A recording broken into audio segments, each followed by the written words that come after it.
United Nations ਦੀ Geneva ਸਥਿਤ human rights council ਵੱਲੋਂ ਵੀ ਮੋਦੀ ਸਰਕਾਰ ਨੂੰ ਕਿਸਾਨਾਂ ਦੇ ਜਿਹੜੇ ਇਸ਼ੂ ਤੇ ਘੇਰਿਆ ਗਿਆ ਹੈ। ਫਿਰ ਇਹ ਵੀ ਸਵਾਲ ਪੁੱਛਿਆ ਜਾਂਦਾ ਜੀ ਕੀਤਾ ਕੀ ਹੈ ਜੀ, ਦੱਸੋ ਕੀ ਕੀਤਾ ਹੈ ਜੀ। ਉਹ ਤਾਂ ਮੇਰਾ ਖਿਆਲ ਹੈ ਕਿ ਵੀ ਜਿੱਦਣ ਖਾਲਿਸਤਾਨ ਲਿਬਰੇਟ ਹੋ ਵੀ ਜਾਂਦਾ ਹੈ, ਜਿਹੜੇ ਅਖੀਰਲਾ ਝੰਡਾ ਲੈ ਕੇ ਉੱਥੋਂ ਤੱਕ ਪਹੁੰਚੇਗਾ ਉਹਨੂੰ ਵੀ ਉਹਨਾਂ ਜਿਹਨੇ ਸਵਾਲ ਕਰਨਾ ਉਹਨੇ ਕਹਿਣਾ ਤੂੰ ਤਾਂ ਝੰਡਾ ਹੀ ਫੜਿਆ, ਕੀਤਾ ਕੀ ਹੈ ਦੱਸ। ਜਿਹੜੀ ਗੱਲ ਕਦੇ ਉਹਨੇ ਜਾਮਾ ਮਸਜਿਦ ਦਿੱਲੀ ਦੇ ਇਮਾਮ ਨੇ ਚੰਡੀਗੜ੍ਹ ਦੇ ਵਿੱਚ ਇੱਕ ਸੈਮੀਨਾਰ ਸੀਰੀਜ਼ ਹੋਈ ਸੀ ਵਾਈ ਨਾਟ ਖਾਲਿਸਤਾਨ, ਇਸ ਦੇ ਉੱਤੇ ਤਾਂ ਉਹਨਾਂ ਨੇ ਕਿਹਾ ਸੀ ਕਿ ਸਿੱਖ और मुस्लिम अजलों से तौहीद की जंजीर से बंधे हुए कि इस ਜਨੀਵਾ ਦੇ ਵਿੱਚ ਜਦੋਂ ਇੱਥੇ ਜਨਰਲ ਅਸੈਂਬਲੀ ਸੈਸ਼ਨ ਚੱਲ ਰਿਹਾ ਹੈ 21 ਸਤੰਬਰ ਤੋਂ ਹੀ ਅਸੀਂ ਦੇਖਦੇ ਹਾਂ ਕਿ United nations human right council ਦੇ ਵੀ ਪੈਰਲਲ ਸੈਸ਼ਨ ਜਿਸ ਦੇ ਵਿੱਚ ਅੱਡ-ਅੱਡ ਜਿਹੜੀਆਂ ਵਾਇਓਲੇਸ਼ਨਸ ਨੇ ਕਿੱਥੇ ਕੀ ਹੋ ਰਿਹਾ ਹੈ ਉਹਨਾਂ ਦੇ ਉੱਤੇ ਗੱਲਬਾਤ ਹੋ ਰਹੀ ਹੈ। 14 ਸਫੇ ਦਾ ਜਿਹੜਾ ਲੈਟਰ ਹੈ ਉਹ ਉਹਨਾਂ ਨੇ ਇੰਡੀਅਨ ਗਵਰਨਮੈਂਟ ਨੂੰ ਲਿਖਿਆ ਫਾਰਮਰ ਇਸ਼ੂ ਦੇ ਉੱਤੇ ਹੀ ਕਿ ਵੀ ਤੁਸੀਂ ਜ਼ਬਰ ਕਰ ਰਹੇ ਹੋ, ਤੁਸੀਂ ਕਿਵੇਂ ਜਿਹੜਾ ਪੀਸਫੁਲ ਰਾਈਟ ਟੂ ਪ੍ਰੋਟੈਸਟ ਵੀ ਖੋਇਆ ਹੋਇਆ ਹੈ ਕਿ ਕਿੰਨੀ ਪਾਵਰਫੁਲ ਲੌਬੀ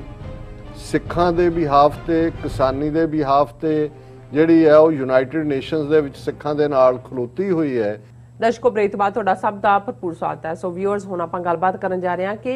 ਯੂਨਾਈਟਿਡ ਨੇਸ਼ਨਸ ਦੀ ਜਨੇਵਾ ਸਥਿਤ ਹਿਊਮਨ ਰਾਈਟਸ ਕੌਂਸਲ ਵੱਲੋਂ ਵੀ ਮੋਦੀ ਸਰਕਾਰ ਨੂੰ ਕਿਸਾਨਾਂ ਦੇ ਜਿਹੜੇ ਇਸ਼ੂ ਤੇ ਘੇਰਿਆ ਗਿਆ ਹੈ। ਸੋ ਯੂਨਾਈਟਿਡ ਨੇਸ਼ਨਸ ਦੇ 8 ਸਪੈਸ਼ਲ ਰਿਪੋਰਟਰਸ ਵੱਲੋਂ ਫਾਰਮਰ ਇਸ਼ੂ ਤੇ ਮੋਦੀ ਸਰਕਾਰ ਨੂੰ 12 ਸਫ਼ਿਆਂ ਦਾ ਇੱਕ ਪੱਤਰ ਲਿਖਿਆ ਗਿਆ ਹੈ। ਭਾਰਤ ਸਰਕਾਰ ਨੂੰ ਇਸ ਦਾ ਜਵਾਬ ਦੇਣ ਤੇ ਮਜਬੂਰ ਹੋਣਾ ਪਿਆ। ਸੋ ਇਸ ਬਾਰੇ ਆਪਾਂ ਵਿਚਾਰ ਚਰਚਾ ਕਰਨ ਜਾ ਰਹੇ ਹਾਂ। ਸੋ ਅਸੀਂ ਚਾਹਾਂਗੇ ਕਿ ਤੁਸੀਂ ਇਸੇ ਤਰ੍ਹਾਂ ਬਣੇ ਰਹਿਣਾ। ਦੇਖਣ ਸੁਣਨ ਲਈ ਲਿਖਣ ਲਈ ਤੁਹਾਡਾ ਸਭ ਦਾ ਬਹੁਤ-ਬਹੁਤ ਸ਼ੁਕਰੀਆ। ਜੀ ਡਾਕਟਰ ਸਾਹਿਬ ਕੀ ਵਿਚਾਰਾਂ ਨੇ ਇਸ ਮੁੱਦੇ ਬਾਰੇ? ਦੇਖੋ ਜਦੋਂ ਵੀ ਖਾਸ ਤੌਰ ਤੇ ਸਾਡੇ ਭਾਰਤੀ ਕਬਜ਼ੇ ਵਾਲੇ ਪੰਜਾਬ ਜਾਂ ਭਾਰਤ ਦੇ ਬਾਕੀ ਹਿੱਸਿਆਂ 'ਚ ਰਹਿੰਦੇ ਸਿੱਖ ਜਾਂ ਕਈ ਵਾਰ ਸਾਡੇ ਕੁਝ ਪਾਕਿਸਤਾਨੀ ਵੀਰ ਵੀ ਸਾਨੂੰ ਇਹ ਲਿਖਣਗੇ ਕਿਉਂਕਿ ਯੂਨਾਈਟਿਡ ਨੇਸ਼ਨਸ ਦਾ ਨਾਂ ਇਸ ਕਿਸਮ ਦਾ ਬਣਿਆ ਹੋਇਆ ਕਿ ਜਿਵੇਂ UN ਆਲ ਪਾਵਰਫੁਲ ਬਾਡੀ ਹੁੰਦੀ ਹੈ ਔਰ ਸਿੱਖ ਇੰਨੇ ਬਾਹਰ ਬੈਠੇ ਨੇ ਉਹ ਯੂਨਾਈਟਿਡ ਨੇਸ਼ਨ ਕਿਉਂ ਨਹੀਂ ਇਹ ਦੇਖਦੀ ਕਿ ਸਾਡੇ ਨਾਲ ਕੀ ਹੋ ਰਿਹਾ ਹੈ, ਉਹ ਕਿਉਂ ਨਹੀਂ ਜਿਹੜੀ ਹੈ ਦਖਲ ਅੰਦਾਜ਼ੀ ਕਰਦੀ ਜਾਂ ਦੂਜੇ। ਸੋ ਅਸੀਂ ਵਕਤਨ ਬਾ ਵਕਤਨ ਇੰਟਰਨੈਸ਼ਨਲ ਪੋਲਿਟਿਕਸ ਦੀ ਗੱਲ ਕਰਦੇ ਹਾਂ ਅਸੀਂ UN ਦਾ ਪਿਛਲੇ 2-3 ਦਿਨ ਤੋਂ ਜ਼ਿਕਰ ਕਰਦੇ ਰਹੇ ਕਿ ਭਾਈ ਉਹਨਾਂ ਦਾ ਓਵਰਆਲ 194 ਦੇਸ਼ਾਂ ਵਾਲੀ ਇਹ ਬਾਡੀ ਇਸ ਦਾ ਕਿੰਨਾ ਕੁ ਪ੍ਰਭਾਵ ਹੈ ਜਾਂ ਅਲਟੀਮੇਟਲੀ ਕਿਸ ਫੀਲਡ 'ਚ ਇਹ ਕਾਰਗਰ ਹੈ। ਪੋਲੀਟੀਕਲੀ ਤਾਂ ਅਲਟੀਮੇਟਲੀ ਇਹ ਆਪਣੇ ਪਾਵਰਫੁਲ ਜਿਹੜੇ ਲੋਕ ਨੇ ਉਹ ਅਮਰੀਕਾ ਹੀ ਖਾਸ ਹੈ ਅੱਜ ਦੀ ਕੰਟੈਕਸਟ ਜਾਂ ਯੂਨਾਈਟਿਡ ਨੇਸ਼ਨ ਸਿਕਿਉਰਿਟੀ ਕਾਉਂਸਲ ਦੇ ਬਾਕੀ ਮੈਂਬਰ ਦੇਸ਼ ਨੇ ਜਿਨ੍ਹਾਂ ਦੇ ਜਿਹੜਾ ਪ੍ਰਭਾਵ ਦੇ ਥੱਲੇ ਫੈਸਲੇ ਲਏ ਜਾਂਦੇ ਨੇ। ਲੇਕਿਨ ਅਸੀਂ ਇਹ ਦੱਸਣਾ ਚਾਹੁੰਦੇ ਹਾਂ ਕਿ ਵੀ ਇਸ ਵੇਲੇ ਇਹਦੇ ਬਾਵਜੂਦ ਕਿ ਅਸੀਂ ਨੇਸ਼ਨਲੈਸ ਲੋਕ ਹੈ, ਸਾਡਾ ਕੋਈ ਮੁਲਕ ਨਹੀਂ ਹੈ ਬਿਲਕੁਲ ਔਰ ਇਹਦੇ 'ਚ ਵੀ ਕੋਈ ਸ਼ੱਕ ਨਹੀਂ ਕਿ ਭਾਰਤੀ ਹਕੂਮਤ ਜਿਹਦੇ ਕੋਲ ਪੂਰੇ ਰਿਸੋਰਸਿਸ ਨੇ ਔਰ ਇਸ ਵੇਲੇ ਸਟ੍ਰੈਟੇਜਿਕ ਪਾਰਟਨਰਸ਼ਿਪ ਦੇ ਨਾਂ ਥੱਲੇ ਅਮਰੀਕਾ ਨੂੰ ਵੀ ਆਪਣੇ ਜਹਾਜ਼ ਤੇ ਜਾਂ ਭਾਰਤ ਨੂੰ ਅਮਰੀਕਾ ਨੇ ਆਪਣੇ ਜਹਾਜ਼ ਤੇ ਚੜਾਇਆ ਹੋਇਆ ਹੈ ਚੀਨ ਨੂੰ ਘੇਰਨ ਦੇ ਲਈ। ਇਸ ਲਈ ਅਮਰੀਕਾ ਨੇ ਸਭ ਕੁਝ ਦੇਖਦਿਆਂ ਹੋਇਆਂ ਵੀ ਅੱਖਾਂ ਬੰਦ ਕੀਤੀਆਂ ਹੋਈਆਂ। ਇਹੀ ਹਾਲ ਯੂਰਪੀਅਨ ਯੂਨੀਅਨ ਦੇ ਮੁਲਕਾਂ ਦਾ ਵੀ ਹੈ ਕਿਉਂਕਿ ਬਹੁਤ ਸਾਰਿਆਂ ਨੂੰ ਜਿਹੜਾ ਹੈ ਉਹ ਆਪਣੇ ਵਪਾਰ ਪਿਆਰ ਹੈ, ਡਾਲਰ ਪਿਆਰੇ ਨੇ। ਪਰ ਅਸੀਂ ਇਹ ਦੱਸ ਦਈਏ ਕਿ ਸਿੱਖ ਜਿੱਥੇ ਵੀ ਬੈਠੇ ਔਰ ਅੱਜ ਇੱਕ ਜਿਹੜੀ ਖਾਸ ਜਿਹੜੀ ਇੱਕ ਜ਼ੂਮ ਕਾਨਫਰੰਸ ਹੋਈ ਜਿਹਦੇ 'ਚ ਸ਼ਾਇਦ 50+ ਐਕਟਿਵਿਸਟ ਸਾਰੇ ਪਾਸਿਓਂ ਸ਼ਾਮਲ ਸੀ। ਆਲਮੋਸਟ 1.5 ਘੰਟਾ ਇਹ ਕਾਨਫਰੰਸ ਚੱਲੀ ਔਰ ਇਹ ਜਿਹੜੀ ਹੈ ਅਮਰੀਕਨ ਸਿੱਖ ਕਾਕਸ ਕਮੇਟੀ ਔਰ ਇਸ ਗੱਲ ਦਾ ਧਿਆਨ ਰਿਹਾ ਕਿ ਅਸੀਂ ਜਦੋਂ ਪਹਿਲੇ ਸੈਗਮੈਂਟ 'ਚ ਇਹ ਗੱਲ ਕਹੀ ਸੀ ਕਿ ਸਾਡੀ ਕੋਸ਼ਿਸ਼ ਹਮੇਸ਼ਾ ਇਹ ਹੁੰਦੀ ਹੈ ਕਿ ਜਿਹੜਾ ਵੀ ਜਿੱਥੇ ਜੋ ਕੰਮ ਕਰਦਾ ਹੈ ਉਹਨੂੰ ਅਸੀਂ ਐਪਰੀਸ਼ੀਏਟ ਕਰੀਏ। ਮੰਦੇ ਭਾਗਾਂ ਨੂੰ ਪਿਛਲੇ ਵਕਤ ਦੇ ਵਿੱਚ ਕੁਝ ਇੰਡੀਵਿਜੂਅਲਸ ਵੱਲੋਂ ਜਿਵੇਂ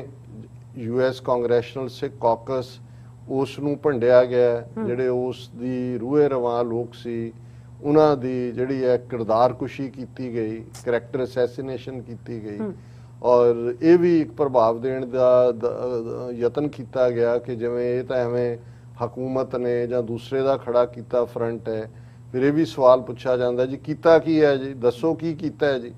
ਉਹ ਤਾਂ ਮੇਰਾ ਖਿਆਲ ਹੈ ਕਿ ਵੀ ਜਿੱਦਣ ਖਾਲਿਸਤਾਨ ਲਿਬਰੇਟ ਹੋ ਵੀ ਜਾਂਦਾ ਹੈ ਜਿਹੜੇ ਅਖੀਰਲਾ ਝੰਡਾ ਲੈ ਕੇ ਉੱਥੋਂ ਤੱਕ ਪਹੁੰਚੇਗਾ ਉਹਨੂੰ ਵੀ ਉਹਨਾਂ ਨੂੰ ਜਿਹਨੇ ਸਵਾਲ ਕਰਨਾ ਉਹਨੇ ਕਹਿਣਾ ਤੂੰ ਤਾਂ ਝੰਡਾ ਹੀ ਫੜਿਆ, ਕੀਤਾ ਕੀ ਹੈ ਦੱਸ। ਸੋ ਇਸ ਡਿਬੇਟ 'ਚ ਮੈਂ ਨਹੀਂ ਜਾਣਾ ਚਾਹੁੰਦਾ, ਪਰ ਮੈਂ ਇਹ ਦੱਸਣਾ ਚਾਹੁੰਦਾ ਕਿ ਹਰ ਪਲੇਟਫਾਰਮ ਦੇ ਉੱਤੇ ਜਿੱਥੇ ਜਿੱਥੇ ਵੀ ਕੋਈ ਸਿੱਖ ਬੈਠਾ ਹੈ ਕੁਛ ਨਾ ਕੁਛ ਕਰ ਰਿਹਾ, ਔਰ ਜਿਹੜੇ ਖਾਸ ਤੌਰ ਤੇ ਅਸਰਅੰਦਾਜ਼ ਹੋਣ ਵਾਲੇ ਤਰੀਕੇ ਦੇ ਨਾਲ ਕੰਮ ਹੁੰਦਾ ਹੈ ਉਹ ਬਹੁਤ ਵਾਰ ਜਿਹਨੂੰ ਅਸੀਂ ਗੁਪਤ ਕਹਿੰਦੇ ਹਾਂ ਜਾਂ ਉਹ ਚੱਲ ਰਿਹਾ ਹੁੰਦਾ। ਜਦੋਂ ਤੁਸੀਂ ਕਿਸੇ ਚੀਜ਼ ਦੇ, ਹੁਣ ਅਸੀਂ TV 84 ਦੇ ਇਸ ਪਲੇਟਫਾਰਮ ਤੇ ਸਾਡਾ ਕੰਮ PR ਕਰਨਾ ਵੀ ਹੈ, ਇਸ ਲਈ ਜਿਹੜੀਆਂ ਕੋਈ ਇੰਟਰਨਲ ਪੋਲਿਟਿਕਸ ਹੈ ਜਾਂ ਦੂਸਰਾ ਅਸੀਂ ਡਿਸਕਸ ਨਹੀਂ ਕਰਾਂਗੇ, ਅਸੀਂ ਉਹੀ ਕਰਾਂਗੇ। ਸਾਡੀ ਇਹ ਵੀ ਕੋਸ਼ਿਸ਼ ਹੋਏਗੀ ਕਿ ਮੋਰਾਲ ਅਪ ਰਹੇ, ਅਸੀਂ ਆਪਣਿਆਂ ਚੋਂ ਵੀ ਜਿਹੜੀਆਂ ਖਾਮੀਆਂ ਦੇਖਾਂਗੇ, ਕਮਜ਼ੋਰੀਆਂ ਦੇਖਾਂਗੇ, ਉਹਨੂੰ ਅੰਦਰ ਵੜ ਕੇ ਸਮਝਾ ਦੇਾਂਗੇ ਕਿ ਭਾਈ ਇਹ ਹੈ। ਔਰ ਕਈ ਵਾਰੀ ਇਹ ਕਹਿਣਗੇ ਜੀ ਤੁਸੀਂ ਪਾਕਿਸਤਾਨ ਦੀ ਤਾਰੀਫ ਦੀਆਂ ਗੱਲਾਂ ਕਰਦੇ ਹੋ ਉਹਨਾਂ ਦੀਆਂ। ਮੈਂ ਕਿਹਾ ਜੀ ਜਦੋਂ ਤੁਸੀਂ ਕਿਸੇ ਦੇ ਦੋਸਤ ਹੁੰਦੇ ਹੋ, ਕਿਸੇ ਦੇ ਨਾਲ ਤੁਹਾਡੀ ਦੁੱਖ ਸੁੱਖ ਦੀ ਸਾਂਝ ਹੁੰਦੀ ਹੈ, ਫਿਰ ਤੁਸੀਂ ਜੇ ਉਹਨਾਂ 'ਚ ਕੋਈ ਕਮਜ਼ੋਰੀ ਵੀ ਦੇਖਦੇ ਹੋ ਤੁਸੀਂ ਅੰਦਰ ਵੜ ਕੇ ਸਮਝਾਉਂਦੇ ਹੋ, ਤੁਸੀਂ ਆਪਣੇ ਦੋਸਤ ਨੂੰ ਐਮਬੈਰਸ ਨਹੀਂ ਕਰਦੇ। ਇਹੀ ਟਰੂ ਫਰੈਂਡਸ਼ਿਪ ਦੀ ਸਪਿਰਿਟ ਹੁੰਦੀ ਹੈ। ਔਰ ਇਸੇ ਤਰ੍ਹਾਂ ਮੈਂ ਸਮਝਦਾ ਹਾਂ ਵੀ ਸਾਡੀਆਂ ਜਿਹੜੀਆਂ ਆਰਗੇਨਾਈਜੇਸ਼ਨ ਜਾਂ ਕੰਮ ਕਰਨ ਵਾਲੇ ਜਿਹੜੇ ਸਾਨੂੰ ਲੱਗਦਾ ਵੀ ਹੈ ਵੀ ਕਿਤੇ ਕੋਈ ਘੱਟ ਪ੍ਰੋਗਰੈਸ ਹੈ ਜਾਂ ਕੋਈ ਠੀਕ ਨਹੀਂ ਹੈ, ਇਹ ਸੋਸ਼ਲ ਮੀਡੀਆ 'ਚ ਆ ਕੇ ਜਾਂ ਦੂਸਰੇ ਆ ਕੇ ਤੁਸੀਂ ਕਿਰਦਾਰ ਕੁਸ਼ੀ ਕਰੋ, ਕਰੈਕਟਰ ਅਸੈਸ, ਇਹ ਠੀਕ ਨਹੀਂ ਹੈ। ਔਰ ਮੈਂ ਸਮਝਦਾ ਹਾਂ ਵੀ ਅੱਜ ਜਿਵੇਂ ਜਿਹੜੀ ਟੈਲੀ ਕਾਨਫਰੰਸ ਜਾਂ ਜ਼ੂਮ ਕਾਨਫਰੰਸ ਸਿੱਖ ਕਾਕਸ, ਅਮਰੀਕਨ ਸਿੱਖ ਕਾਕਸ ਨੇ ਕੀਤੀ, ਬੇਸ਼ੱਕ ਉਹਦੇ 'ਚ ਸਾਡਾ ਮੁੱਖ ਮਕਸਦ ਤਾਂ ਡਾਕਟਰ ਇਕਤਦਾਰ ਕਰਾਮਤ ਚੀਮਾ ਜਿਨ੍ਹਾਂ ਦਾ ਰੋਲ ਜਿਹੜਾ ਹੈ United nation global steering committee ਦੇ ਮੈਂਬਰ ਦੇ ਤੌਰ ਤੇ ਹੈ। ਔਰ ਮੈਂ ਬਹੁਤ ਵਾਰੀ ਸਮਝਦਾ ਹਾਂ ਵੀ ਅਸੀਂ ਰੱਬ ਦੇ ਸ਼ੁਕਰਗੁਜ਼ਾਰ ਹੁੰਦੇ ਰਹੀਏ ਕਿਉਂਕਿ ਬਹੁਤ ਵਾਰ ਇਹ ਹੁੰਦਾ ਹੈ ਕਿ ਜਦੋਂ ਇੱਕ ਡਾਰਕ ਟਨਲ ਦੇ ਵਿੱਚ ਵੀ ਤੁਸੀਂ ਹੁੰਦੇ ਹੋ ਤੇ ਕਿਤੇ ਤੁਹਾਨੂੰ ਆਸ ਦੀ ਕਿਰਨ ਨਜ਼ਰ ਆ ਰਹੀ ਹੁੰਦੀ। ਜਿਵੇਂ ਸੈਲਫਲੈਸ ਅੰਦਾਜ਼ ਦੇ ਵਿੱਚ ਡਾਕਟਰ ਇਕਤਦਾਰ ਕਰਾਮਤ ਚੀਮਾ ਸਿੱਖ ਪੰਥ ਦੀ ਖਿਦਮਤ ਕਰ ਰਹੇ ਨੇ, ਆਪਣੇ ਮੁਲਕ ਦੀ ਵੀ ਕਰ ਰਹੇ ਨੇ। ਬੇਸ਼ੱਕ ਉਹ ਬ੍ਰਿਟਿਸ਼ ਸਿਟੀਜ਼ਨ ਨੇ, ਉਹਨਾਂ ਦੀਆਂ ਜੜ੍ਹਾਂ ਸਿਆਲਕੋਟ ਪਾਕਿਸਤਾਨ 'ਚ ਨੇ, ਪਿਆਰ ਕਰਦੇ ਨੇ ਆਪਣੇ ਮੁਲਕ ਨੂੰ, ਔਰ ਉਹ ਇਹ ਮਹਿਸੂਸ ਕਰਦੇ ਨੇ ਜੈਨੂਇਨਲੀ। ਜਿਵੇਂ ਜੇ ਮੈਨੂੰ ਇਹ ਮੇਰੀ ਇੱਕ ਕਨਵਿਕਸ਼ਨ ਹੈ, ਇਹ ਨਹੀਂ ਹੈ ਵੀ ਸਾਡੇ ਕੋਲ TV ਚੈਨਲ ਤਾਂ ਅੱਜ 9 ਸਾਲ ਤੋਂ ਹੋਏਗਾ, ਤੇ 30 ਸਾਲ ਤੋਂ ਸਾਨੂੰ ਇਹ ਰਿਹਾ ਹਮੇਸ਼ਾ ਕਿ ਭਾਈ ਇਹ ਜਿਹੜੀ ਗੱਲ ਕਦੇ ਉਹਨੇ ਜਾਮਾ ਮਸਜਿਦ ਦਿੱਲੀ ਦੇ ਇਮਾਮ ਨੇ ਚੰਡੀਗੜ੍ਹ ਦੇ ਵਿੱਚ ਇੱਕ ਸੈਮੀਨਾਰ ਸੀਰੀਜ਼ ਹੋਈ ਸੀ ਵਾਈ ਨਾਟ ਖਾਲਿਸਤਾਨ, ਇਸ ਦੇ ਉੱਤੇ ਤਾਂ ਉਹਨਾਂ ਨੇ ਕਿਹਾ ਸੀ ਕਿ ਸਿੱਖ ਔਰ ਮੁਸਲਮ ਅਜ਼ਲੋਂ ਸੇ ਤੌਹੀਦ ਕੀ ਜੰਜੀਰ ਸੇ ਬੰਧੇ ਹੋਏ। ਸਾਨੂੰ ਤੌਹੀਦ ਇੱਕ ਥਾਂ ਤੇ ਲਿਆਂਦੀ ਹੈ। 47 ਦੇ ਪਾਗਲਪਨ ਦਾ ਦੌਰ ਅਸੀਂ ਹਮੇਸ਼ਾ ਉਹਨੂੰ ਵਹਿਸ਼ੀ ਦੌਰ ਕਹਿੰਦੇ, ਪਰ ਸਾਡੇ ਦੋਵੇਂ ਹੀ ਮੁਲਕਾਂ ਦੇ ਦੋਨੋਂ ਹੀ ਕੌਮਾਂ ਦੀ ਜਿਹੜੀ ਡੈਸਟਨੀ ਹੈ ਉਹ ਟੁਗੈਦਰ ਹੈ, ਸਾਡਾ ਸਫ਼ਰ ਵੀ ਟੁਗੈਦਰ ਹੈ। ਔਰ ਜਿਹੜਾ ਖਾਲਿਸਤਾਨ ਔਰ ਪਾਕਿਸਤਾਨ ਇੱਕ ਨੇਬਰਸ ਦੇ ਤੌਰ ਤੇ, ਸਾਡੇ ਇੱਕ ਵਿਊਅਰ ਨੇ ਲਿਖਿਆ ਸੀ ਕਿ ਜੀ ਲਿਬਰੇਟ ਕਰਾਓ ਖਾਲਿਸਤਾਨ ਵੀ ਕਸ਼ਮੀਰ ਵੀ ਹੋਏ, ਫਿਰ ਅਸੀਂ ਜਿਹੜਾ ਅਫਗਾਨਿਸਤਾਨ, ਪਾਕਿਸਤਾਨ, ਖਾਲਿਸਤਾਨ, ਕਸ਼ਮੀਰ ਕੁਆਡ ਬਣਾਵਾਂਗੇ। ਚਲੋ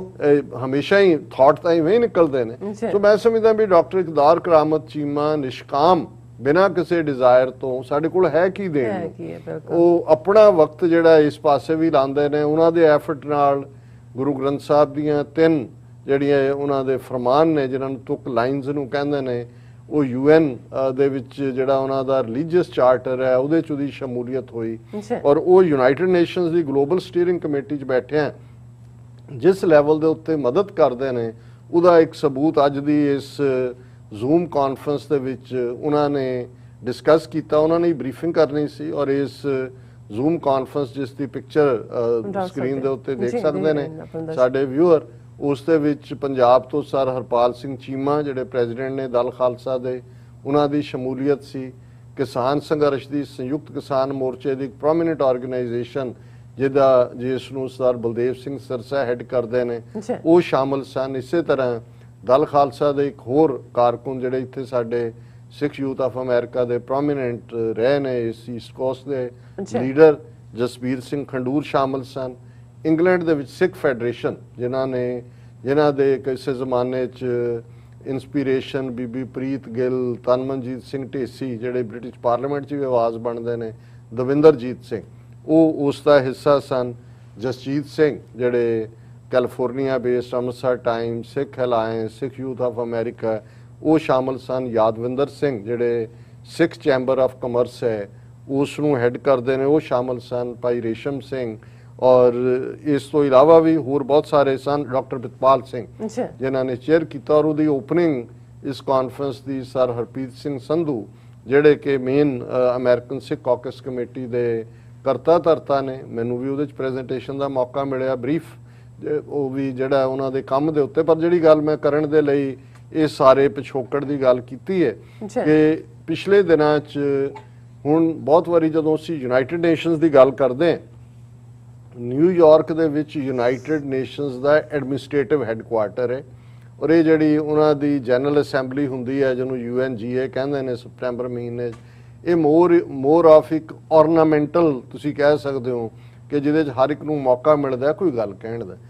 ਅਸਲੀ ਜਿਹੜੀ ਹਿਊਮਨ ਰਾਈਟਸ ਨਾਲ ਸੰਬੰਧਿਤ ਕੌਂਸਲ ਹੈ ਉਹਨਾਂ ਦੀ, ਜਿਹੜਾ ਅਸਲੀ ਉਹਨਾਂ ਦਾ ਹੈੱਡਕੁਆਰਟਰ ਜਨੀਵਾ 'ਚ ਹੈ, ਬੈਲਜੀਅਮ 'ਚ ਹੈ, ਔਰ ਇਹਦੀ ਬੈਕਗਰਾਉਂਡ ਹੈ ਕਿ ਵੀ ਕਿਉਂ ਜਨੀਵਾ ਚੁਣਿਆ ਗਿਆ, ਨਿਊਰਮਬਰਗ ਟ੍ਰਾਇਲ ਉੱਥੇ ਹੀ ਕਿਉਂ ਕੀਤੇ ਗਏ, ਇਹਦਾ ਸੰਬੰਧ ਅਗੇਨ ਉਹ ਸੈਕੰਡ ਵਰਲਡ ਵਾਰ ਦੇ ਸਾਰੇ ਪੀਰੀਅਡ ਨਾਲ ਜਾਂਦਾ ਹੈ ਕਿ ਇਸ ਜਨੀਵਾ ਦੇ ਵਿੱਚ ਜਦੋਂ ਇੱਥੇ ਜਨਰਲ ਅਸੈਂਬਲੀ ਸੈਸ਼ਨ ਚੱਲ ਰਿਹਾ ਹੈ 21 ਸਤੰਬਰ ਤੋਂ ਹੀ ਅਸੀਂ ਦੇਖਦੇ ਹਾਂ ਕਿ United nations human right council ਦੇ ਵੀ ਪੈਰਲਲ ਸੈਸ਼ਨ ਜਿਸ ਦੇ ਵਿੱਚ ਅੱਡ-ਅੱਡ ਜਿਹੜੀਆਂ ਵਾਇਓਲੇਸ਼ਨਸ ਨੇ, ਕਿੱਥੇ ਕੀ ਹੋ ਰਿਹਾ ਹੈ, ਉਹਨਾਂ ਦੇ ਉੱਤੇ ਗੱਲਬਾਤ ਹੋ ਰਹੀ ਹੈ। ਔਰ ਯੂਨਾਈਟਿਡ ਨੇਸ਼ਨਸ ਦੇ ਵਿੱਚ ਜਿੱਥੇ ਜਿੰਨੇ ਉਹਨਾਂ ਨੇ ਸਬਜੈਕਟ ਮਾਰਕ ਕੀਤੇ ਹੋਏ ਨੇ ਹਿਊਮਨ ਰਾਈਟਸ ਵਾਇਓਲੇਸ਼ਨਸ ਦੇ, ਹਿਊਮਨ ਰਾਈਟ ਸਿਰਫ ਫਿਜ਼ੀਕਲ ਜੈਨੋਸਾਈਡ ਨਹੀਂ ਹੁੰਦਾ, ਉਹਦੇ 'ਚ ਬਹੁਤ ਸਾਰੇ ਜਿਹੜੇ ਅਲੱਗ-ਅਲੱਗ ਪਾਰਟ ਨੇ, ਮਾਈਨੋਰਿਟੀ ਰਾਈਟਸ ਦੇ ਨੇ, ਵਿਮਨ ਦੇ ਨੇ, ਰੇਸਿਜ਼ਮ ਨਾਲ ਸੰਬੰਧਿਤ ਹੈ, ਇਕਨੋਮਿਕਲ ਇਸ਼ੂ ਹੈ, ਐਗਰੀਕਲਚਰ ਇਸ਼ੂ ਹੈ, ਔਰ ਉਹਨੂੰ ਜਿਹੜਾ ਸੁਪਰਵਾਈਜ਼ ਕਰਦਾ ਹੈ ਉਹਨੂੰ ਸਪੈਸ਼ਲ ਰੈਪੋਰਟੀਅਰ ਕਿਹਾ ਜਾਂਦਾ। ਜਿਵੇਂ ਕਿਸੇ ਜ਼ਮਾਨੇ 'ਚ ਆਸਮਾ ਜਹਾਂਗੀਰ, ਹੁਣ ਤਾਂ ਉਹਨਾਂ ਦੀ ਡੈਥ ਹੋ ਗਈ, ਪਾਕਿਸਤਾਨ ਦੀ ਇੱਕ ਵੱਡੀ ਹਿਊਮਨ ਰਾਈਟਸ ਐਕਟਿਵਿਸਟ ਸੀ, ਉਹ ਹਿਊਮਨ ਰਾਈਟਸ ਦੇ ਮੁੱਦੇ ਤੇ ਸਪੈਸ਼ਲ ਰੈਪੋਰਟੀਅਰ ਸੀ, ਉਹ ਦਿੱਲੀ ਵੀ ਗਈ ਔਰ ਉਹਨਾਂ ਨੇ ਸਿੱਖਾਂ ਦੇ ਇਸ਼ੂ ਦੀ ਗੱਲ ਵੀ ਕੀਤੀ। ਹੁਣ ਜਿਹੜੀ ਪ੍ਰੋਮੀਨੈਂਟ ਗੱਲ ਡਾਕਟਰ ਚੀਮਾ ਨੇ ਬਰੀਫ ਕੀਤੀ, ਔਰ ਮੇਰੇ ਕੋਲ ਦੋਨੋਂ ਹੀ ਓਰੀਜਨਲ ਡਾਕੂਮੈਂਟ ਨੇ 3 ਕਿ ਵੀ ਉਹਦੇ 'ਚ 8 ਜਿਹੜੇ ਸਪੈਸ਼ਲ ਰੈਪੋਰਟੀਅਰ ਨੇ ਉਹਨਾਂ ਨੇ ਮਾਰਚ ਦੇ ਮਹੀਨੇ 'ਚ ਇੱਕ ਡੀਟੇਲਡ ਆਲਮੋਸਟ 14 ਸਫੇ ਦਾ ਜਿਹੜਾ ਲੈਟਰ ਹੈ ਉਹ ਉਹਨਾਂ ਨੇ ਇੰਡੀਅਨ ਗਵਰਨਮੈਂਟ ਨੂੰ ਲਿਖਿਆ ਫਾਰਮਰ ਇਸ਼ੂ ਦੇ ਉੱਤੇ ਹੀ ਕਿ ਵੀ ਤੁਸੀਂ ਜ਼ਬਰ ਕਰ ਰਹੇ ਹੋ, ਤੁਸੀਂ ਕਿਵੇਂ ਜਿਹੜਾ ਪੀਸਫੁਲ ਰਾਈਟ ਟੂ ਪ੍ਰੋਟੈਸਟ ਵੀ ਖੋਇਆ ਹੋਇਆ, ਔਰ ਫਿਰ ਉਹਦੇ ਨਾਲ ਪੂਰੀ ਉਹਨਾਂ ਨੇ ਇੱਕ ਜਿਹਨੂੰ ਐਨੈਕਸ ਕਹਿੰਦੇ ਨੇ ਕਿ ਵੀ ਐਨੈਕਸਚਰ ਕਿ ਕੀ ਉਹਦੇ ਸਬੂਤ ਦਿੱਤੇ, ਔਰ ਇੰਡੀਅਨ ਗਵਰਨਮੈਂਟ ਨੇ ਇੱਕ ਫਿਰ ਭੌਂਡਾ ਜਿਹਾ 4-5 ਸਫੇ ਦਾ ਜਿਹੜਾ ਲੈਟਰ ਦਾ ਜਵਾਬ ਜਿਹੜਾ 5 ਮਈ ਨੂੰ ਦਿੱਤਾ ਕਿ ਉਹਨਾਂ ਨੇ ਉਹੀ ਗੁੰਗਲੂਆਂ ਤੋਂ ਮਿੱਟੀ ਲਾਈ ਨਹੀਂ ਜੀ, ਅਸੀਂ ਇਹ ਕੀਤਾ, ਅਸੀਂ ਡਿਸਕਸ ਕੀਤਾ, ਅਸੀਂ ਪੀਸਫੁਲੀ ਕਰ ਰਹੇ ਹਾਂ, ਔਰ ਉਹਦੀ ਮੈਂ ਗੱਲ ਕਰਾਂਗਾ। ਪਰ ਮੈਂ ਪਹਿਲਾਂ ਦੱਸ ਦਿਆਂ ਕਿ ਇੱਕ ਬਹੁਤ ਜਿਹੜੇ ਲੋਕ ਕਹਿੰਦੇ ਨੇ ਜੀ ਕੀ ਰਿਹਾ ਕੌਣ, ਔਰ ਇਸ ਗੱਲ ਦਾ ਧਿਆਨ ਰਹੇ ਕਿ ਡਾਕਟਰ ਇਕਦਾਰ ਕਰਾਮਤ ਚੀਮਾ US ਕਾਂਗਰੈਸ਼ਨਲ ਸਿੱਖ ਕਾਕਸ ਦੀ ਮੇਨ ਸਟਰੈਂਥ ਵੀ ਨੇ, ਉਹ ਉੱਥੋਂ ਇੰਗਲੈਂਡ ਤੋਂ ਇੱਥੇ ਆਉਂਦੇ ਨੇ, ਉਹਨਾਂ ਦੇ ਪੀਰੀਅਡ 'ਚ ਇੱਥੇ ਜਿਹੜੀਆਂ ਨੇ ਬਰੀਫਿੰਗਸ ਵੀ ਹੋਈਆਂ, ਮੋਦੀ ਦੀ ਪਹਿਲੀ ਵਿਜ਼ਿਟ ਵੇਲੇ ਟੌਮ ਲੈਂਟੋਸ ਕਮਿਸ਼ਨ ਦੇ ਵਿੱਚ ਹੀਅਰਿੰਗ ਹੋਈ, USF United States commission on international freedom ਉਸ ਦੀ ਇੱਕ ਰਿਪੋਰਟ ਹੀ ਡਾਕਟਰ ਚੀਮਾ ਨੇ ਜਿਹੜੀ ਹੈ ਲਿਖੀ ਹੈ। ਸੋ ਇਹ ਕਿਸੇ ਨੂੰ ਕਹਿਣਾ ਕਿ ਜੀ ਉਹ ਕੀ ਕਰ ਰਿਹਾ ਹੈ ਕੀ ਨਹੀਂ ਕਰ ਰਿਹਾ ਹੈ, ਇਹ ਜਿਹੜਾ ਇਸ ਤੋਂ ਅਸੀਂ ਬਚੀਏ। ਔਰ ਮੈਂ ਕਿਉਂਕਿ ਡਿਸਕਸ ਤਾਂ ਨਹੀਂ ਡਿਟੇਲ 'ਚ ਕਰ ਸਕਾਂਗਾ, ਪਰ ਮੈਂ ਦੱਸ ਦੇਣਾ ਚਾਹੁੰਦਾ ਹਾਂ ਕਿ ਕਿੰਨੀ ਪਾਵਰਫੁਲ ਲੌਬੀ ਸਿੱਖਾਂ ਦੇ ਬਿਹਾਫ ਤੇ, ਕਿਸਾਨੀ ਦੇ ਬਿਹਾਫ ਤੇ ਜਿਹੜੀ ਹੈ ਉਹ ਯੂਨਾਈਟਿਡ ਨੇਸ਼ਨਸ ਦੇ ਵਿੱਚ ਸਿੱਖਾਂ ਦੇ ਨਾਲ ਖਲੋਤੀ ਹੋਈ ਹੈ। ਉਹਨਾਂ ਦੇ ਮੈਂ ਸਿਰਫ ਰੈਪੋਰਟੀਅਰਸ ਕਿਹੜੇ ਨੇ ਜਿਨ੍ਹਾਂ ਨੇ ਇੰਡੀਆ ਨੂੰ ਲੈਟਰ ਲਿਖਿਆ, ਉਹਨਾਂ ਦੇ ਵਿੱਚ ਸਪੈਸ਼ਲ ਰੈਪੋਰਟੀਅਰ ਜਿਹੜੇ ਨੇ ਉਹ for promotion and protection of right of freedom of opinion and expression, ਉਹ ਇਸ ਲੈਟਰ ਦੇ ਵਿੱਚ ਸ਼ਾਮਲ ਨੇ। ਦਾ working group on arbitrary detention, ਜਿਵੇਂ ਦਿੱਲੀ ਦੇ ਵਿੱਚ ਫਾਰਮਰ ਪ੍ਰੋਟੈਸਟ ਦੇ ਹਵਾਲੇ ਨਾਲ ਕਿਵੇਂ ਫੜੇ ਗਏ ਨੌਜਵਾਨ, ਕਿਵੇਂ ਝੂਠੇ ਕੇਸ ਪਾਏ ਗਏ, ਸੋ ਇਸ ਦੇ ਵਿੱਚ ਉਹ ਵਰਕਿੰਗ ਗਰੁੱਪ ਵੀ ਸ਼ਾਮਲ ਹੋ ਗਿਆ। Special rapporteur on promotion and protection of human rights and fundamental freedom while countering terrorism, ਇਹ ਫੰਡਾਮੈਂਟਲ ਫਰੀडम ਕਿ ਤੁਸੀਂ ਦਹਿਸ਼ਤਗਰਦੀ ਦੇ ਹਵਾਲੇ ਨਾਲ ਫੰਡਾਮੈਂਟਲ ਫਰੀडम ਨੂੰ ਕੁਚਲੋ, ਇਸ ਦੇ ਉੱਤੇ ਜੋ ਕੁਝ ਹਕੂਮਤਾਂ ਕਰਦੀਆਂ ਨੇ, ਇੰਡੀਆ ਕਰ ਰਿਹਾ ਹੀ, ਇਹ ਗਰੁੱਪ ਵੀ ਉਸ ਦਾ ਹਿੱਸਾ ਹੈ। ਸਪੈਸ਼ਲ ਰੈਪੋਰਟੀਅਰ ਔਨ ਦਾ issue of human rights obligations relating to the enjoyment of safe, clean, healthy and sustainable environment, ਉਹ ਰੈਪੋਰਟੀਅਰ ਵੀ ਇੰਡੀਆ ਨੂੰ ਚਿੱਠੀ ਲਿਖਣ 'ਚ ਸ਼ਾਮਲ ਹੈ। Special rapporteur on right to food, ਕਿਉਂਕਿ ਇਸ਼ੂ ਹੀ ਐਗਰੀਕਲਚਰ ਦਾ ਹੈ ਕਿ ਵੀ ਤੁਸੀਂ ਸਾਡੇ ਖੇਤਾਂ ਤੇ ਕਬਜ਼ਾ ਕਰਕੇ ਅਡਾਨੀ ਅੰਬਾਨੀ ਤੇ ਲੋਕਾਂ ਦਾ ਰਾਈਟ ਮਨ ਭਾਉਂਦੇ ਉਹ ਕੀਮਤਾਂ ਰੱਖਣਗੇ ਰਾਈਟ। ਸੋ ਉਹ ਰੈਪੋਰਟੀਅਰ ਵੀ ਉਹਦੇ ਸ਼ਾਮਲ ਹੈ। ਫਿਰ ਸਪੈਸ਼ਲ ਰੈਪੋਰਟੀਅਰਸ ਔਨ ਦਾ right to freedom of peaceful assembly and of association, ਕਿਉਂਕਿ ਜੋ ਹਰਿਆਣੇ 'ਚ ਕੀਤਾ ਵਾਟਰ ਕੈਨਨਸ ਯੂਜ਼ ਕੀਤੀਆਂ, ਦੂਜਾ ਉਹ ਵੀ UN ਦਾ ਇਹਦੇ ਸ਼ਾਮਲ ਹੋ ਗਿਆ। Special rapporteur on minority issues, ਜ਼ਾਹਰ ਹੈ ਜੋ ਸਿੱਖਾਂ ਦੇ ਨਾਲ ਹੋ ਰਿਹਾ ਹੈ, ਸਿੱਖ ਇੱਕ ਮਾਈਨੋਰਿਟੀ ਨੇ ਔਰ ਲਗਾਤਾਰ ਪਿਛਲੀਆਂ 4 ਦਹਾਈਆਂ ਤੋਂ ਸਫਰ ਕਰ ਰਹੇ ਨੇ। Special rapporteur in extreme poverty and human rights, ਜੇ ਫੂਡ ਪ੍ਰਾਈਸਿਸ ਅੱਪ ਜਾਂਦੇ ਨੇ, ਕਿਸਾਨ ਜਿਹੜੇ 5 ਏਕੜ ਤੋਂ ਵੀ ਘੱਟ 80% ਉਹ ਨੇ, ਉਹ ਉਸ ਕੈਟਾਗਰੀ 'ਚ ਆ ਜਾਂਦੇ ਨੇ। ਉਹਨੇ ਸਪੈਸ਼ਲ ਰੈਪੋਰਟੀਅਰ ਨੇ ਵੀ ਜਿਹੜਾ ਆਪਣਾ ਦਸਤਖਤ ਕੀਤੇ ਇਸ ਲੈਟਰ ਦੇ ਉੱਤੇ। ਔਰ ਇਹ ਸਾਰੇ ਜਿਹੜਾ ਮੈਂ ਡੀਟੇਲ ਦੇ ਵਿੱਚ ਉਹਨਾਂ ਨੇ ਲੈਟਰ ਲਿਖਿਆ, ਉਹਦੇ 'ਚ ਉਹਨਾਂ ਨੇ ਇਹ ਸਾਰੇ ਹੀ ਪੁਆਇੰਟਸ ਲਿਆਂਦੇ ਜਿਹੜੇ ਰੈਪੋਰਟੀਅਰ ਸੀ ਕਿ ਤੁਸੀਂ ਕਿਵੇਂ ਪੀਸਫੁਲ ਅਸੈਂਬਲੀ ਨੂੰ ਕਰਬ ਕੀਤਾ ਹੈ, ਕਿਵੇਂ ਤੁਸੀਂ ਜਿਹੜਾ ਹੈ ਉਹ ਕਾਹਲੀ ਨਾਲ ਇਹ ਕਾਨੂੰਨ ਬਣਾ ਕੇ ਫਾਰਮਰਸ ਦੇ ਹੱਕਾਂ ਨੂੰ ਕੁਚਲਿਆ, ਤੁਸੀਂ ਕਿਵੇਂ ਜਿਹੜਾ ਪੀਸਫੁਲ ਪ੍ਰੋਟੈਸਟ ਕਰਨ ਵਾਲੇ ਨੇ ਉਹਨਾਂ ਦੇ ਉੱਤੇ ਸੈਡੀਸ਼ਨ ਚਾਰਜ ਲਾ ਰਹੇ ਹੋ। ਔਰ ਇਸ ਸਾਰੇ ਨੂੰ ਉਹਨਾਂ ਨੇ ਡੀਟੇਲ ਦੇ ਵਿੱਚ ਸਾਰੀ ਗੱਲ ਕੀਤੀ। ਔਰ ਬਹੁਤ ਵਾਰੇ ਹੁੰਦਾ ਕਿ ਕੋਈ ਜ਼ਰੂਰੀ ਨਹੀਂ ਹੈ ਕਿ ਵੀ ਕਿਸੇ ਨੇ ਲਿਖਿਆ ਤੇ ਗਵਰਨਮੈਂਟ ਰਿਸਪੌਂਡ ਕਰੇ, ਪਰ ਮੈਨੂੰ ਲੱਗਦਾ ਹੈ ਵੀ ਇਸ ਲੈਵਲ ਦੇ 8 ਰੈਪੋਰਟੀਅਰ ਦੀ ਰਿਪੋਰਟ ਨੇ ਉਹਨਾਂ ਨੂੰ ਹਿਲਾ ਕੇ ਰੱਖ ਦਿੱਤਾ ਹੈ। ਔਰ ਉਹਨਾਂ ਨੇ 5 ਮਈ ਨੂੰ ਉਹਨਾਂ ਦਾ ਇਹ ਵੀ ਦਰਸ਼ਕ ਦੇਖ ਸਕਦੇ ਨੇ ਜੇ ਸਾਡੇ ਟੈਕਨੀਕਲ ਟੀਮ ਦਿਖਾ ਦੇ ਕਿ ਉਹ ਜਿਹੜੀ ਉਹਨਾਂ ਦੀ ਮੋਹਰ ਦੇ ਥੱਲੇ permanent mission of India to United Nations office at Geneva, ਉਹਨਾਂ ਨੇ ਇਸ ਨੂੰ ਰਿਸਪੌਂਡ ਕੀਤਾ। ਉਹਨਾਂ ਦੇ ਪਰਮਾਨੈਂਟ ਆਫਿਸ ਜਨੇਵਾ 'ਚ ਬੈਠਿਆਂ ਨੇ ਔਰ ਉਹਦੇ 'ਚ ਉਹਨਾਂ ਨੇ ਇਸ ਸਾਰੇ ਦੇ ਉੱਤੇ ਜਿਹੜੀ ਹੈ ਉਹ ਜਿਹੜਾ ਉਹਨਾਂ ਦਾ ਭੌਂਡਾ ਰਿਸਪੌਂਸ, ਜਿਹਦੇ ਲਈ ਲਫ਼ਜ਼ ਡਾਕਟਰ ਚੀਮਾ ਨੇ ਇਹ ਲਫ਼ਜ਼ ਵਰਤਿਆ ਸੀ, ਸੋ ਮੈਨੂੰ ਵੀ ਲੱਗਾ ਵੀ ਇਹ ਕਰੂਪ ਭੌਂਡਾ ਜਿਹਦਾ ਕੋਈ ਸਿਰ ਮੂੰਹ ਨਹੀਂ ਹੈ। ਔਰ ਉਹਦੇ 'ਚ ਉਹਨਾਂ ਨੇ ਪਹਿਲਾਂ ਤਾਂ brief summary note on formulas ਉਹਨਾਂ ਨੇ ਸਮਰੀ ਦਿੱਤੀ ਕਿ ਜੀ ਇਹ ਇੱਕਦਮ ਨਹੀਂ, ਇਹ 20 ਸਾਲ ਤੋਂ ਇਹਨਾਂ ਤੇ ਸਭ ਝੂਠ, 20 ਸਾਲ ਤੋਂ ਡਿਸਕਸ਼ਨ ਹੋ ਰਹੀ ਸੀ, ਇੰਨੀਆਂ ਕਮੇਟੀਆਂ ਪਾਰਲੀਮੈਂਟ 'ਚ ਵੀ ਬੜੀ ਡਿਬੇਟ ਹੋਈ ਔਰ ਉਹੀ ਜਿਹੜਾ ਝੂਠ ਉੱਥੇ ਮੋਦੀ ਬੋਲ ਰਿਹਾ ਹੈ ਉਹੀ ਉਹਨਾਂ ਨੇ ਇਹ ਕਿਹਾ ਕਿ ਵੀ ਇਹ ਜਿਹੜਾ ਅਸੀਂ ਜਿਹੜਾ ਇਸ ਲਈ ਇਹ ਲਾਅ ਕੀਤੇ ਨੇ, sole purpose of enacting 3 farm acts is to create conductive environment for farmers to realize better price for their produce and thereby enhance their income and lead a better life। ਉਹ ਵੀ ਕਹੇ ਜੀ ਅਸੀਂ 2022 ਤੱਕ ਕਿਸਾਨਾਂ ਦੀ ਦੁੱਗਣੀ ਕੀਮਤ ਕਰ ਦੇਣੀ ਹੈ, ਜਿਹੜੀ ਹੈ ਉਹਨਾਂ ਦੀ ਦੁੱਗਣੀ ਆਮਦਨ ਕਰ ਦੇਣੀ ਹੈ। ਇਸ ਦੇ ਉੱਤੇ ਹੀ ਫਿਰ ਉਹਨਾਂ ਨੇ ਪੰਜਾਬ ਕਹਿਣ ਤੋਂ ਅਵੋਇਡ ਕੀਤਾ, ਉਹਨਾਂ ਨੇ ਕਿਹਾ ਜੀ ਬਾਕੀ ਬੜੇ ਖੁਸ਼ ਨੇ farmer. Some farmers from northwestern parts of India have been protesting against these laws due to their apprehensions, misgivings, misconceptions about the impact of ਕਿ ਜੀ ਇਹਨਾਂ ਵਿਚਾਰਿਆਂ ਨੂੰ ਪਤਾ ਹੀ ਨਹੀਂ ਹੈ, ਇਹ ਤਾਂ ਗੁੰਮਰਾਹ ਹੋਏ ਹੋਏ ਨੇ, ਇਹਨਾਂ ਨੂੰ ਨਹੀਂ ਪਤਾ ਹੈ ਕਿ ਵੀ ਕੀ ਹੈ, ਇਸ ਲਈ ਕਰ ਰਹੇ ਨੇ। ਔਰ ਇਹ ਤਾਂ ਜਿਹੜਾ ਹੈ ਅਸੀਂ ਬਹੁਤ ਡਾਇਲੌਗ ਕਰ ਰਹੇ ਹਾਂ, ਇਸ ਤੇ ਲਗਾਤਾਰ 10-11 ਰਾਊਂਡ ਕੀਤੇ ਔਰ ਅਸੀਂ ਕਲੌਜ਼ ਬਾਈ ਕਲੌਜ਼ ਡਿਸਕਸ਼ਨ ਵੀ ਕੀਤੀ, ਪਰ ਉਹ ਕਹਿੰਦੇ ਨੇ ਜੀ ਨਹੀਂ ਇਹਨਾਂ ਨੂੰ ਬਿਲਕੁਲ ਹੀ ਖਤਮ ਕਰੋ। ਸੋ ਉਹ ਬਾਕੀ ਉਹਨੇ ਕਿਹਾ ਜੀ ਸੁਪਰੀਮ ਕੋਰਟ ਨੇ ਵੀ ਇੰਟਰਵੀਨ ਕੀਤਾ, 18 ਮਹੀਨੇ ਲਈ ਇਹਨਾਂ ਨੂੰ ਸਸਪੈਂਡ ਕੀਤਾ ਗਿਆ, ਉਹੀ ਜਿਹੜਾ ਉਹਨਾਂ ਦਾ ਨੈਰੇਟਿਵ ਉੱਥੇ ਚੱਲਿਆ ਹੋਇਆ। ਔਰ ਉਹਨਾਂ ਨੇ ਇਹ ਕਹਿ ਕੇ ਫਿਰ ਉਹਨਾਂ ਨੇ ਇਹ ਕਿਹਾ ਜੀ ਅਲਟੀਮੇਟਲੀ ਜਿਹੜਾ ਉਹਨਾਂ ਨੇ ਵੀ ਬਦਨਾਮ ਕਰਨ ਦੀ ਆ ਕੇ ਕੋਸ਼ਿਸ਼ ਕੀਤੀ 26 ਜਨਵਰੀ ਦੇ ਉੱਤੇ ਕਿ ਜੀ ਅਸੀਂ ਤਾਂ ਉਹਨਾਂ ਨੂੰ ਪੀਸਫੁਲ ਪ੍ਰੋਟੈਸਟ ਦਾ ਰਾਈਟ ਦਿੱਤਾ ਸੀ, ਪਰ ਉਹਨਾਂ ਨੇ ਜਿਹੜਾ ਜਿਸ ਤਰੀਕੇ ਦੇ ਨਾਲ 26 ਜਨਵਰੀ ਨੂੰ ਉਹਨਾਂ ਨੇ ਹਮਲਾ ਕਰਤਾ, ਕਿਸਾਨਾਂ ਨੇ 560 ਤੋਂ ਜ਼ਿਆਦਾ ਜਿਹੜੇ ਨੇ ਉਹ ਸਾਡੇ ਜ਼ਖਮੀ ਕਰ ਦਿੱਤੇ ਸਿਪਾਹੀ। ਔਰ ਉਹਨਾਂ ਨੇ ਜਿਹੜਾ ਉਹਨਾਂ ਨੇ ਬਹੁਤ ਇਰਰਿਸਪੌਂਸਿਬਿਲਟੀ ਦਿਖਾਈ ਔਰ the protesters acted in an irresponsible manner during the rally. They went beyond the agreed route of the rally, entered unauthorized parts of capital Delhi, including Red Fort, climbed the Red Fort, a protected monument by Archaeological Survey of India, and vandalizing the structure। ਕਿਹੜਾ structure ਵੈਂਡਲਾਈਜ਼ ਕੀਤਾ ਹੈ?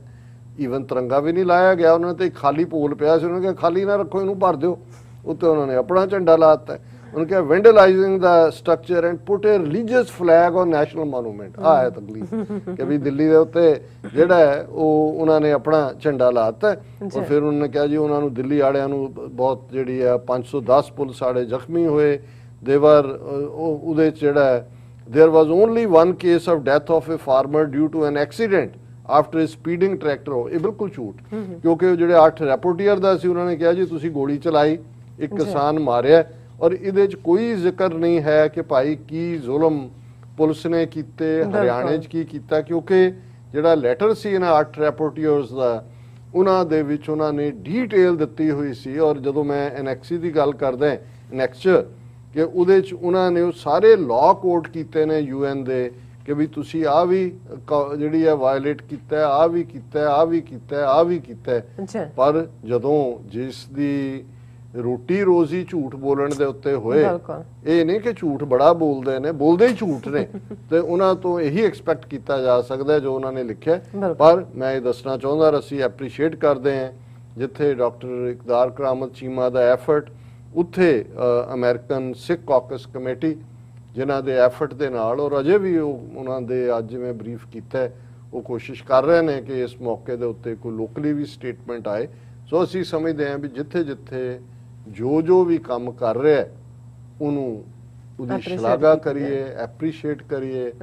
ਅਸੀਂ ਆਪਣੀਆਂ ਜਿਹੜੀਆਂ ਜੇ ਹੱਥ ਸਾਡੇ ਕੰਮ 'ਚ ਨਹੀਂ ਲੱਗੇ ਹੋਏ, ਘੱਟੋ ਘੱਟ ਜੇਬ 'ਚ ਹੀ ਪਾ ਲਈਏ,